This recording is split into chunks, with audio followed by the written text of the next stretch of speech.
How's everyone's day going today? I had a very interesting one. A coworker of mine got fired because someone caught him in the parking lot waving around a shotgun, reloading it and unloading it and playing around with it, waving around everywhere. So he got reported, and then within a few minutes of him clocking in, the security team snatched him up, hauled his ass outside the building, and state troopers were waiting for him, and they arrested his ass. Because, yeah, it's illegal to have a firearm on company property, or just to have it waving around, especially with ammunition, because he had ammunition with him, too. He didn't just have, like, the shotgun laying around in his car. So I don't know what he was doing or what he was planning. Shit's fucking crazy, though. This same guy, mind you, about over a year ago, he pulled a knife out and threatened to kill one of our supervisors. And they didn't deem that a fireable offense. Dude was just off his, he needed medicate. Like, he obviously isn't taking any medication. He should be. And I'm not someone who, usually advocates for just, highly medicating people, but he's one of those that needs something. I don't know what. But it's bad. It's really bad. So, hopefully I never see him again. If you know what I mean. But today we're going to talk about Trump making peace with Brian Kemp, someone who he attacked so many times over the past 4 years about the whole certification of the election. And it was always such a bad strategic move, because policy-wise, Trump and Brian Kemp are on the same page, right? But because he wasn't completely loyal to Trump, and he didn't go along with all the stuff that Trump was pushing with the election, Trump was, he decided that he hated Brian Kemp, and he was going to do anything he could to take him down and, get rid of him.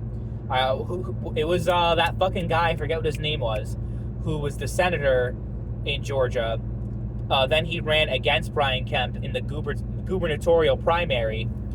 And Stacey Abrams actually ran in 2 years ago on the Democratic side, and Brian Kemp, he won the Republican primary, and he fucking obliterated Stacey Abrams. People talk about Stacey Abrams, how she's going to win the election for Kamala. She can't even win her own fucking election, so I don't know if I'm really going to put too much stock in Stacey Abrams if I'm a Democrat. She's a guaranteed loser who's pretty much going nowhere at this point.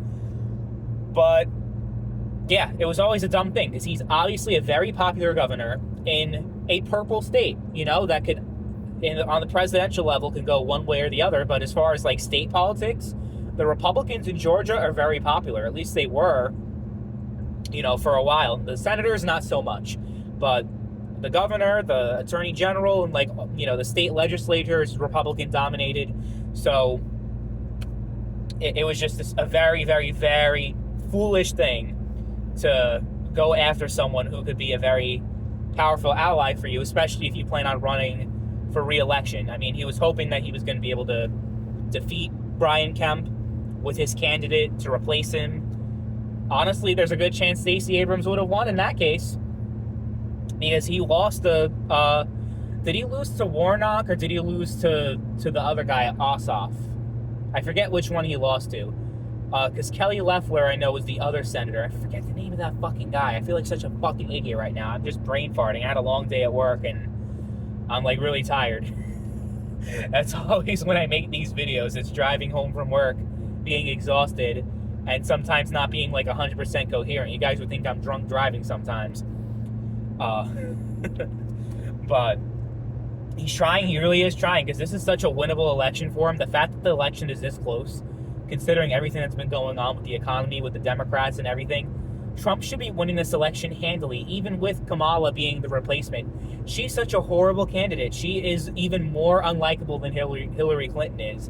I don't care about her giving a good speech at the DNC. She's just such a vile, unlikable, just horrible, horrible human being. If you look back at her track record, she destroyed so many lives as prosecutor and attorney general, and the way that she got her career in the first place is also another interesting tidbit there. So, yeah, she doesn't deserve to be the first woman president. Her being the first woman president would be a complete disgrace to women everywhere. Hopefully it doesn't happen. Because if you want, the first woman president, you want to be someone that actually, lives up to that legacy and is actually like worth something. But when you have like, if she wins, she's gonna go down in history as one of the worst presidents of all time.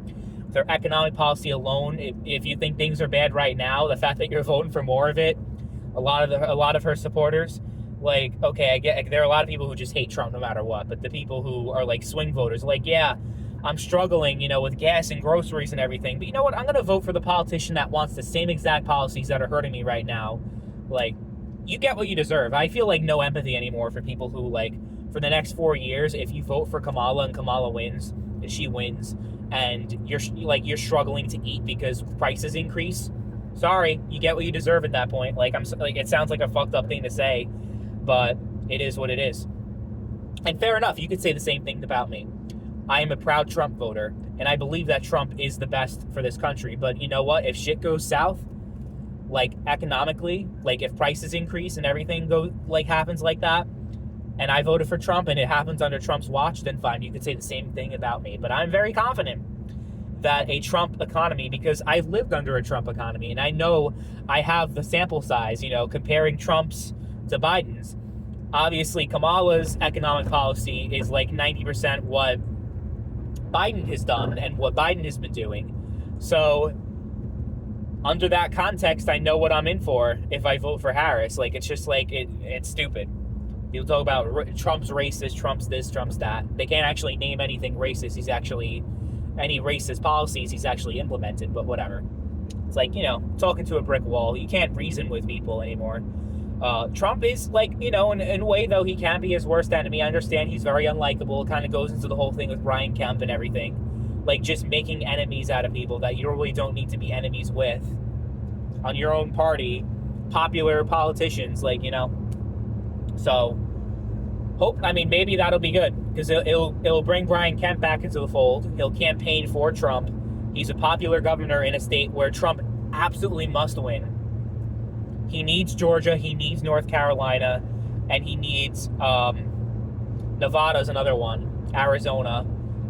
He has multiple pathways to win, but Georgia, if he doesn't win Georgia, and especially North Carolina, he's cooked. He's just completely cooked. There's no way he's going to win. So it's more of like out of necessity that he's, extending the olive branch and making peace with Kemp. And I guess Kemp's accepting it because he's like, well, I don't want to be like, ostracized in the Republican Party, because that's what happened to a lot of Trump's enemies. If he remains Trump's enemy, it may not be beneficial, because you'll end up someone like a Ron DeSantis, who's kind of like in limbo right now, or like Liz Cheney, whose career is completely fucking done because of that. So, we'll see how things play out. But if he wins Georgia and it's only by like a percentage or so, you could chalk it up to this alone, to forming an alliance with Brian Kemp. So he's making good moves lately. Hopefully it's not too little too late. The whole that and RFK and a whole bunch of different things that's going on. But if he was literally anybody else, this election would be an easy Republican victory. People don't like Democrat policies, but people are like so naive. Someone who's an unlikable figure, they'd rather just vote against him. And honestly, I don't see how people think Kamala's any more likable than Trump, to be honest. It's just because she's more of an unknown figure that was kind of like in the sidelines as vice president. So she has less baggage, I guess, than Trump, because Trump's been out there for like 10 years now, at least politically he has been, as a politician. Like I said, we're like 70-something days away, and I'm very, very nervous. I've never been more nervous. I'm more nervous now than I was even in 2020 and 2016, because honestly, like, I naively thought in 2020 that Trump, he's got to win this election. He's going to win. I thought he was. I honestly don't know what's going to happen this time around.